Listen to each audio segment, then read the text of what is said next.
This is Andy Hecht. I'm the editor-in-chief at Option Hotline. And today I'm joined by the chief market strategist at ElliottWaveOptions.com. Rob Roy is a market expert.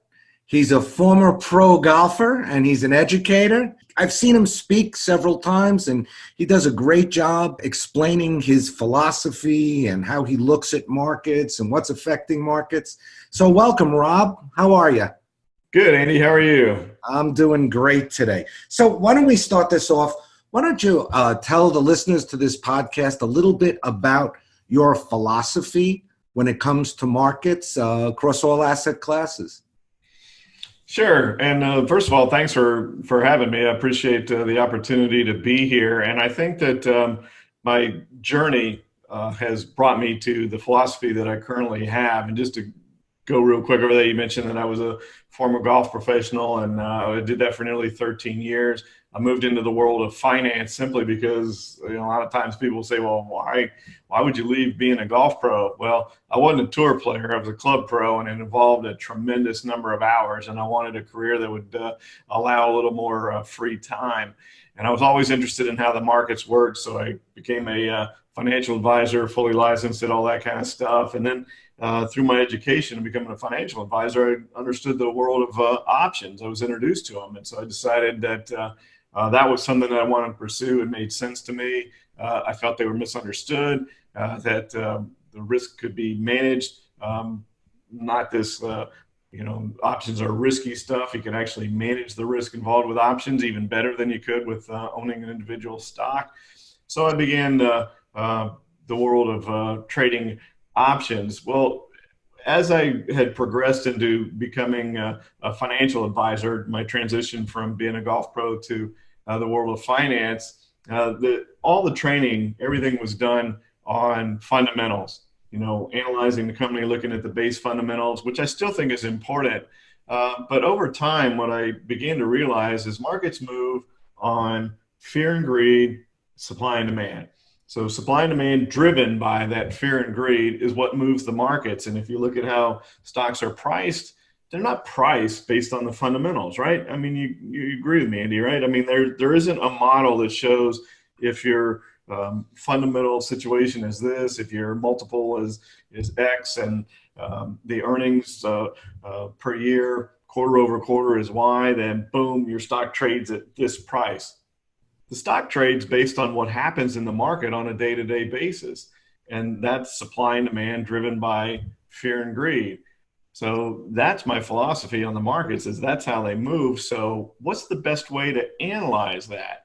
And so I kind of drifted. I still believe that fundamentals are important, but I drifted more to being a technical trader and looking at systems that analyze that human behavior of fear and greed from the supply and demand. So, I mean, yeah, herd behavior. Look, the charts, the technicals, they tell us a tremendous amount about herd behavior and market sentiment. And market sentiment is very important. When I started my trading career in the early 80s at Salomon Brothers, one of my first bosses told me something that at the time I thought was just a truism, but it's got a lot of truth. He said, markets go higher when there's more buyers than sellers, and they go lower when there's more sellers than buyers. And, an astute study of an astute trader understands, even if they're a fundamentalist like I am, I look really at supply and demand. You can never discount the importance of the technicals and the herd and the wisdom of the crowd, because the price in the market is always the right price because it's where buyers and sellers meet in a transparent environment. I mean, we could have a whole talk about market manipulation and all that kind of stuff, but so the technicals are really, really important. I guess I want to ask you, when it comes to your philosophy and when it comes to what kind of advice that you would give to other traders or investors, well, what separates in your mind the people who make money in the markets trading from the people who lose money? That's a great question, and I think that I actually have some experience in history here. in my own trading is as I became more educated on how the markets work and the ins and outs of it, and the way pricing works, and prices move. Just as I mean, it really is as simple as the way you put it. If there's more buyers and sellers, the price goes up. Why? Because there has to be a buy and sell on every single trade, right? So if there's more buyers and people aren't willing to sell, then they have to raise the price until somebody says, okay, I'll sell. And it's that simple. I mean, what you talked about is that simple on how the markets actually move. And basically, when I became more educated, the mistake that I made, and I think this is the number one, I see this so often in people that have gotten into trading, they've gotten some education, maybe they've had a little bit of success, and then they start to think that they're smarter than the market. And they start to trade based on where they think the market should go. So they take this, ancillary information that they've absorbed, and they form their own opinion of, here's what's going on geopolitically, or here's what's going on, in the underlying market. Very little attention, in my opinion, to the actual pure fundamentals, because I think you would agree with me, Andy, quite often the way the market moves kind of goes against common sense. You would look at things and think, well, this is where the market should go.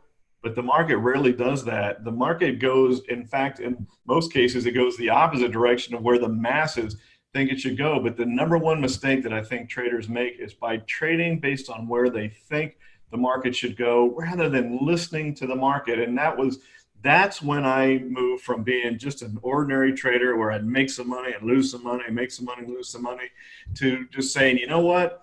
The market doesn't care what I think. It doesn't matter at all. It doesn't matter how smart I am or how educated I am in the world of trading. The market will never give a damn what I think is going to happen.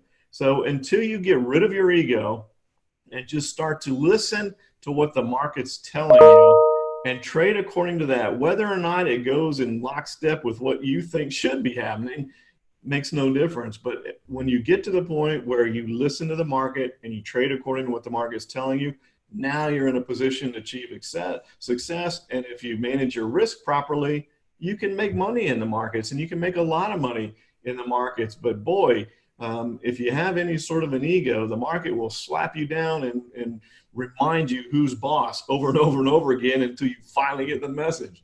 That's absolutely true. So I want to seize on a little what you said at the end, which is discipline. So as a golfer, as a pro golfer for many years, I would assume that one of the most important thing that you taught people who are serious about golf was patience. To have patience, not to rush the swing, not to rush the putt. In markets, it's very much the same. And discipline is really what I believe separates the winners from the losers. Look, use a baseball analogy. I always like to say, no one bats 1,000. No one in the major leagues bats 1,000, right?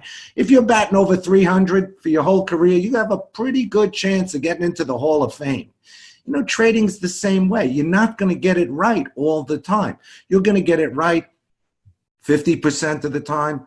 You could even be successful getting it right 40% of the time. But it's your discipline, stops, running profits, stopping losses, going into a trade with a plan for how much you're willing to risk and what your reward is. Because reward always has to be a function of risk.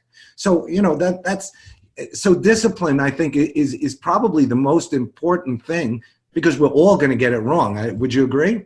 I couldn't agree with you more. And I think that statement is a reward is a function of risk that should be like broadcast to anyone that becomes interested in the world of trading. To go back to your analogy on golf, if people listen to any sort of the golf tournaments on TV, I mean, people watch the majors, they tend not to watch a whole lot of other golf. But one of the things they talk about is when guys get under pressure, everything speeds up, right? Everything speeds up in their brain. Their swing gets faster, and when their swing gets faster, they get out of rhythm. And when they get out of the rhythm, they hit bad shots. And the thing is to slow down and exercise patience. Go through your routine, just as if you were out there playing with your buddies. You're not, in the Masters and trying to win the Masters or whatever. Just play like you're playing with your buddies. And I think in the world of trading, whether or not you've got a lot of profit in a trade or you've got a lot of loss in a trade, I think it's naturally for that process to speed up. And people's heart rate accelerates. Like, gosh, should I get out? Should I take the profit now? Is there more profit now? Or holy cow, I'm losing money, and maybe I should cut the losses now and go. And everything speeds up. The brain speeds up. Panic starts to set in. And the thing is, just stop. Take a deep breath. What was your plan initially? Exactly. Have patience. Trust your plan. That's the importance of creating a plan, as you said, which again I 100% agree with.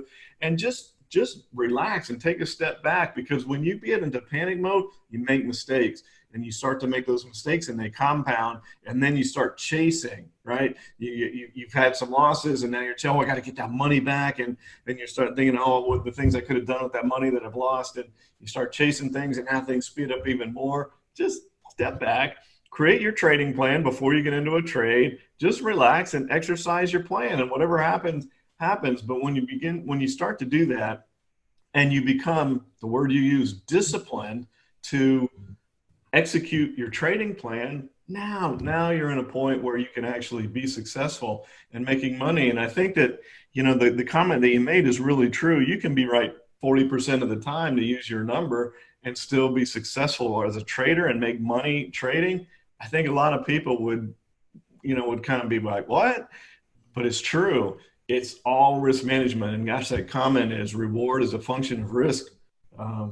That's a fantastic. I love that. I'm going to use that if you don't mind. Yeah, my I think pleasure. that actual phrase there, the way you worded it, is fantastic.